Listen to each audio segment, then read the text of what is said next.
Si tu veux apprendre ta religion correctement, viens me rejoindre sur ma plateforme en ligne Islami. Croyances, langue arabe, jurisprudence, tajwid, tafsir, sciences du hadith, comportement et exhortation. Tout cela dans une seule et même formation. Tu pourras apprendre les bases de ta religion avec des vidéos simples et détaillées. Pour plus de détails, clique sur le lien dans la description. Bonne vidéo. Assalamu alaikum wa rahmatullahi wa barakatuh. Dans cette nouvelle vidéo, nous allons voir ensemble le mariage des musulmans avec les non-musulmans. Nous diviserons cette vidéo en 3 parties. Dans la première partie, nous verrons le jugement du mariage des mécréants. Nous verrons si l'islam reconnaît ou non le mariage des mécréants. Dans la deuxième partie, nous verrons ce qu'il faut faire lorsque l'un des deux époux se convertit à l'islam et que le second reste mécréant. Nous y verrons les différents cas de figure dans cette situation, ainsi que comment se comporter face à elle à travers les textes et les paroles des savants. Dans la troisième et dernière partie, nous aborderons le mariage avec les gens du livre. Nous verrons qui sont les gens du livre, les conditions pour se marier avec eux, et nous tenterons de répondre aux questions que beaucoup se posent concernant ce sujet. Il s'agit d'un sujet très important que le musulman qui vit dans un pays mécréant doit maîtriser. C'est pour cela que je vous invite à visionner la vidéo jusqu'à la fin. Sans perdre plus de temps, on passe à l'explication. Bismillahirrahmanirrahim. Alhamdulillahi rabbil alamin. Wassalatu wassalamu ala ashrafil anbiya wal mursalin. Nabiyyina Muhammadin wa ala alihi wa sahbihi ajma'in. Amma ba'd. Le jugement religieux du contrat de mariage des mécréants. Le contrat de mariage des mécréants est reconnu en islam. C'est-à-dire que si un couple de mécréants se convertit à l'islam, ils n'ont pas besoin de contracter un nouveau contrat de mariage. L'imam Ibn Qudama a dit, lorsque les deux époux se convertissent à l'islam, ils sont toujours mariés, que leur mariage soit consommé ou non. Et il n'y a pas de divergence dans cela par la grâce d'Allah. L'imam Ibn Abd al-Barr a cité un consensus des savants concernant cela, car il n'a trouvé aucune divergence. Fin de citation. Lorsque l'un des deux époux se convertit et que l'autre reste associateur. Allah Azza wa Jal dit وَلَا تَنْكِحُوا الْمُشْرِكَاتِ حَتَّى يُؤْمِنْ وَلَا أَمَةٌ مُؤْمِنَةٌ خَيْرٌ مِّن مُشْرِكَةٍ وَلَوْ أَعْجَبَتْكُمْ وَلَا تُنْكِحُوا الْمُشْرِكِينَ حَتَّى يُؤْمِنُوا وَلَا عَبْدٌ مُؤْمِنٌ خَيْرٌ مِّن مُشْرِكٍ وَلَوْ أَعْجَبَكُمْ أولئك يدعون إلى النار والله يدعو إلى الجنة والمغفرة بإذنه ويبين آياته للناس لعلهم يتذكرون. Dans la sourate 2 au verset 222, d'après la traduction approximative, Allah Azza wa Jal dit « Et n'épousez pas les femmes associatrices tant qu'elles n'auront pas la foi. Et certes, une esclave croyante vaut mieux qu'une associatrice, même si elle vous enchante. Et ne donnez pas d'épouse aux associateurs, tant qu'ils n'auront pas la foi. Et certes, un esclave croyant vaut mieux qu'un associateur même s'il vous enchante. Car cela invite au feu, tandis qu'Allah invite de par sa grâce au paradis et au pardon. Et il expose aux gens ses enseignements afin qu'ils se souviennent. Ce verset nous montre qu'il n'est pas permis pour le musulman et la musulmane de se marier avec des associateurs. Lorsqu'un homme ou une femme mécréante se convertit à l'islam et que son épouse ou son époux reste sur la mécréance, la séparation devient automatique entre eux au moment de l'entrée en islam de la personne. Lorsqu'un des deux époux se convertit avant la consommation du mariage. Si deux mécréants se marient et que l'un des deux se convertit à l'islam avant la consommation du mariage, la séparation a lieu entre les deux. Cependant, les savants ont divergé concernant la dot de la femme. Certains savants ont dit que si c'est l'homme qui se convertit, la femme garde la moitié de la dot. Mais si c'est elle qui se convertit, elle n'obtient rien de la dot, car la séparation vient d'elle. Un autre groupe de savants dit que la femme obtient la moitié de la dot dans tous les cas, tandis qu'un autre groupe dit qu'elle n'a rien de la dot dans tous les cas. L'avis qui semble le plus juste, et Allah Azza wa Jal est le plus savant, est que si l'islam vient de l'homme, la femme obtient la moitié de la dot. Et si c'est la femme qui se convertit, elle n'obtient rien. L'imam Ibn Qudama a dit, si la séparation vient de la femme à cause de son apostasie, son islam, un allaitement qui annulerait le contrat, ou un défaut du mari qui annulerait le contrat, alors elle n'a rien de la dot. C'est elle qui annule le contrat, qui consiste à ce que le tuteur donne la main de la femme en échange de la dot. Elle a annulé ceci, donc elle n'obtient rien de la dot. Si c'est l'homme qui annule le mariage en divorçant, en apostasiant, en entrant dans l'islam, ou en se rendant compte qu'il s'est déjà marié avec la mère ou la fille de la mariée, la moitié de la dot tombe et il doit lui remettre l'autre moitié. Fin de citation. Lorsque l'un des deux époux se convertit après la consommation du mariage. Les savants ont également divergé concernant cette question. Mais l'avis qui semble le plus juste, et Allah Azza wa Jal est le plus savant, est que si un des deux époux se convertit et que l'autre reste mécréant, la séparation a lieu, et il y a une période de viduité. Si celui qui n'était pas musulman se convertit durant cette période, alors ils restent mari et femme, et leur mariage est valide. Mais si celui qui n'était pas musulman reste mécréant jusqu'à la fin de la période de viduité, alors la séparation est actée, et ils ne sont plus mari et femme. La femme doit recevoir la totalité de la dot, que la conversion vient de l'homme ou la femme. L'homme a également la charge de la femme durant la période de viduité. Ibn Qudama rahimahullah a dit, Ibn Shubruma a dit, à l'époque du prophète, il était fréquent que l'homme se convertisse avant la femme ou la femme avant l'homme. Si l'autre se convertissait avant la fin de la période de viduité, alors ils restaient mari et femme. Et s'ils se convertissaient après la période de viduité, leur contrat de mariage n'était plus valide. Lorsque Abu Sufyan est sorti en direction du prophète sallallahu alayhi wa sallam avant la bataille de la Mecque, il s'est converti alors que sa femme Hind s'est convertie à l'islam après l'ouverture de la Mecque. Mais ils sont restés mari et femme malgré tout. Hakim ibn Hizam s'est converti avant sa femme. Abu Sufyan ibn al-Harith et Abdullah ibn Abi Umayya sont venus rencontrer le prophète sallallahu alayhi wa sallam l'année de l'ouverture de la Mecque et se sont convertis avant leur femme. Et il n'est pas rapporté que le prophète sallallahu alayhi wa sallam ordonna la séparation entre eux et leurs femmes. Et il n'est pas rapporté que le prophète sallallahu alayhi wa sallam ordonna la séparation entre eux et leurs femmes dès leur conversion. Il est souvent très peu probable que la conversion des deux époux ait lieu au même moment. Donc, si l'un se convertit et que l'autre non, alors qu'ils n'ont pas consommé, on les sépare sans période de viduité. Si la consommation a eu lieu, alors il y a une période de viduité. Si cette période se termine sans la conversion de l'autre, alors la séparation est effective. Fin de citation. A noter que si la personne se convertit après la fin de la période de viduité, la séparation est actée comme un divorce normal, car la différence de religion est une cause d'annulation du mariage. Cependant, si cette cause disparaît, c'est-à-dire que le second conjoint entre dans l'islam, il est tout à fait permis pour eux de contracter un nouveau contrat de mariage et de se marier comme n'importe quel musulman. Quelle est la religion de l'enfant qui a un parent musulman et l'autre mécréant? Il y a consensus des savants pour dire que si le père est musulman et la mère mécréante, l'enfant suit le père dans sa religion. Et les savants ont divergé concernant la mère. Mais l'avis qui semble le plus juste, et Allah Azza wa Jal est le plus savant, est que l'enfant obtient la meilleure religion des deux parents. Si l'enfant a un parent musulman et l'autre juif ou chrétien, l'enfant est musulman. Si l'enfant a un parent juif ou chrétien et l'autre bouddhiste ou athée, alors il est juif ou chrétien. Le mariage avec les gens du livre. Allah Azza wa Jal dit Al-yawma uhilla lakum at-tayyibat wa ta'amu alladhina utul kitaba hillun lakum wa ta'amukum hillun lahum والمحصنات من المؤمنات والمحصنات من الذين أوتوا الكتاب من قبلكم إذا آتيتموهن أجورهن محسنين غير مسافحين ولا متخذي أخدان ومن يكفر بالإيمان فقد حبط عمله وهو في الآخرة من الخاسرين.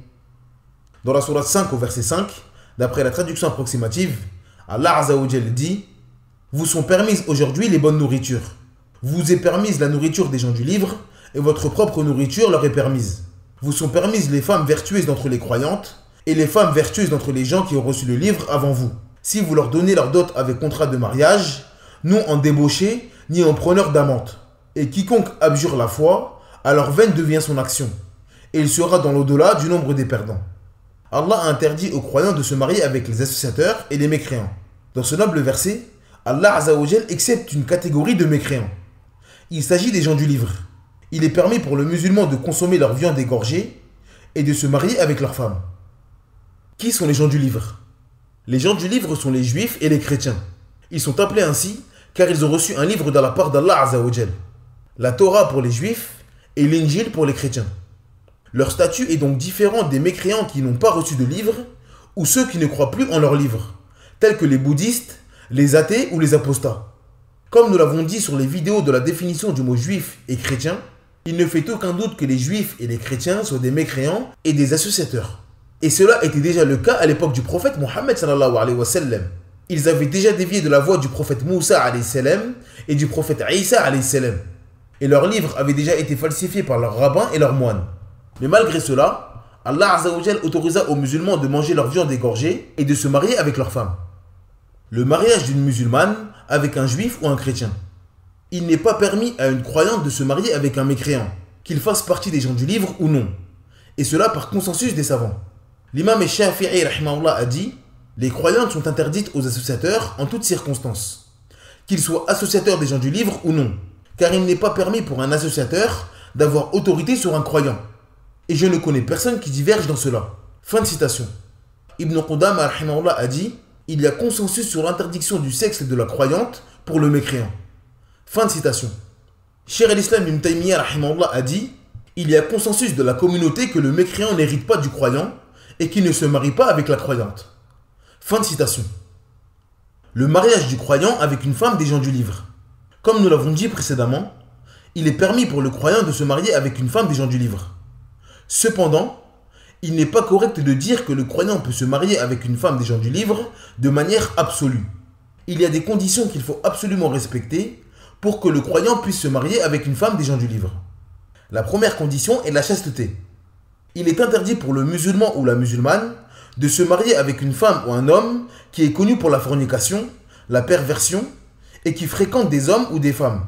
Et cela même si la personne est musulmane. Donc, a fortiori, cela est interdit pour les femmes des gens du livre.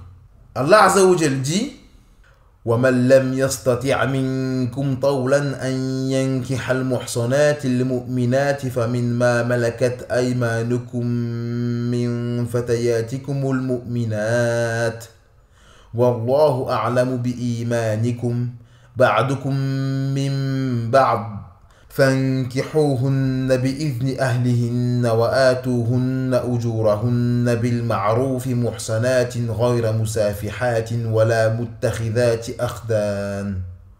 Dans la sourate 4 au verset 25, d'après la traduction approximative, Allah Azza wa Jal dit: et quiconque parmi vous n'a pas les moyens d'épouser des femmes libres croyantes, eh bien il peut épouser une femme parmi celles de vos esclaves croyantes. Allah connaît mieux votre foi, car vous êtes les uns des autres. Épousez-les avec l'autorisation de leur tuteur et donnez-leur une dot convenable. Épousez-les étant vertueuses et non pas livrées à la débauche, ni ayant des amants et des amis clandestins.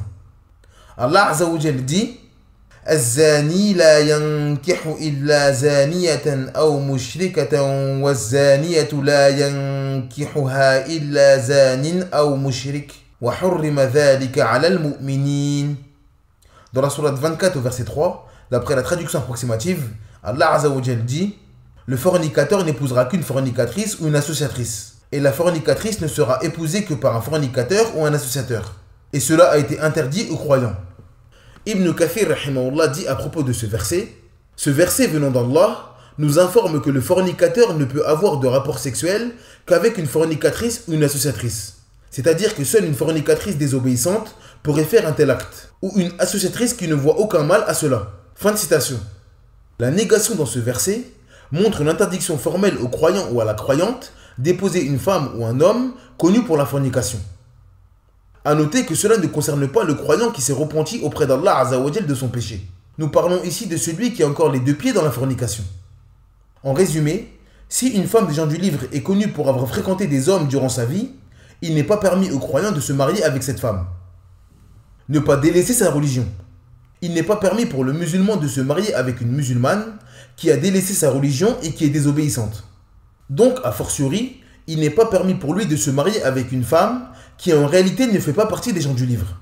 Nous voyons de nos jours beaucoup de gens s'apparenter au judaïsme ou au christianisme. Mais en réalité, ils ne croient pas en la religion à laquelle ils s'apparentent. Ils ne croient pas en la croyance de leur religion, ils s'en moquent et ils ne suivent pas leur propre livre. Il ne fait aucun doute que ces gens ne sont pas des gens du livre. Il s'agit d'athées et d'apostats à leur propre religion. Il est donc formellement interdit aux musulmans de se marier avec ce type de femme. Comment peut-on épouser une mécréante alors qu'il faut détester la mécréance? Nous entendons beaucoup sur internet des gens qui s'argumentent de la permission d'épouser les femmes des gens du livre pour permettre des choses qu'Allah Azza wa Jal n'a pas permises et par la même occasion égarer les musulmans ignorants. Pour comprendre correctement cette notion, il est impératif de maîtriser quelques points. L'amour est de plusieurs catégories. Comme nous l'avons dit dans la vidéo de la définition du mot amour, le lien est dans la barre de description, l'amour est de plusieurs catégories. Il y a l'amour pour Allah Azzawajal, qui consiste à aimer ce qu'Allah Azzawajal aime et donc détester ce qu'il déteste, comme les péchés ou la mécréance. Il y a également l'amour naturel. Il s'agit d'un amour indépendant de notre volonté. Cela peut être pour un type d'aliment, une situation ou même une personne. Si une personne a sauvé la vie de votre enfant, qu'elle vous donne de l'argent sans rien demander en retour, et qu'elle a les meilleurs comportements envers vous, vous allez naturellement pencher vers cette personne. Et un amour naturel pour cette personne naîtra, comme le musulman qui aime sa mère, même si elle est mécréante. Cet amour est permis en islam tant qu'il n'entraîne pas un interdit religieux. Une question vous viendra sûrement à l'esprit. Comment peut-on se marier avec quelqu'un qui finira en enfer? Premièrement, nous disons que se marier avec une femme des gens du livre est permis, et non obligatoire. Nous n'obligeons personne à faire cela. Celui qui souhaite faire cela n'est pas à blâmer, et celui qui ne souhaite pas le faire non plus. Donc, celui qui trouve cette chose inconcevable n'est pas obligé de le faire. Mais celui qui tombe sur une femme des gens du livre qu'il trouve belle, et qui remplit toutes les conditions pour être marié, a le droit de le faire, et ne doit pas être blâmé pour cela. Il s'agit d'une permission d'Allah Azzawajal, le sage et le connaisseur de toutes choses. Il n'est donc pas concevable pour le musulman qui croit en Allah Azzawajal et au jour dernier de rejeter une permission d'Allah Azzawajal pour de la philosophie et des raisonnements qui n'ont pas lieu d'être. Il est tout à fait possible d'avoir de la haine et de l'amour pour une personne. Il est tout à fait possible pour un homme de détester sa femme pour sa mécréance et l'aimer naturellement à cause de certaines qualités qu'elle possède. L'amour et la haine pour une personne peuvent tout à fait être présents dans le cœur. Exemple, un homme est marié avec sa femme depuis 10 ans. Il a 2 merveilleux enfants avec elle, et il aime de tout son cœur. Un jour, alors qu'il termine le travail plus tôt, il trouve sa femme avec un autre. Il ne fait aucun doute qu'il éprouvera une forte haine envers elle à ce moment, et il détestera également l'acte que sa femme a fait, c'est-à-dire l'adultère. Mais il ne fait également aucun doute que l'amour qu'il a pour elle depuis 10 ans n'a pas totalement disparu. Donc à ce moment même, il éprouve pour sa femme de l'amour et de la haine. Il n'y a donc rien d'étonnant à aimer une femme pour sa beauté, sa douceur et son bon caractère, mais détester également sa mécréance et sa mauvaise croyance. Par ailleurs, cette haine doit également le pousser à l'appeler à l'islam de la meilleure des façons, afin d'enlever cet égarement chez elle. Au même titre qu'un homme souhaiterait enlever chez sa femme le mensonge, la colère ou la médisance. Voir un défaut disparaître chez sa femme ne fera qu'augmenter l'amour qu'il a pour elle.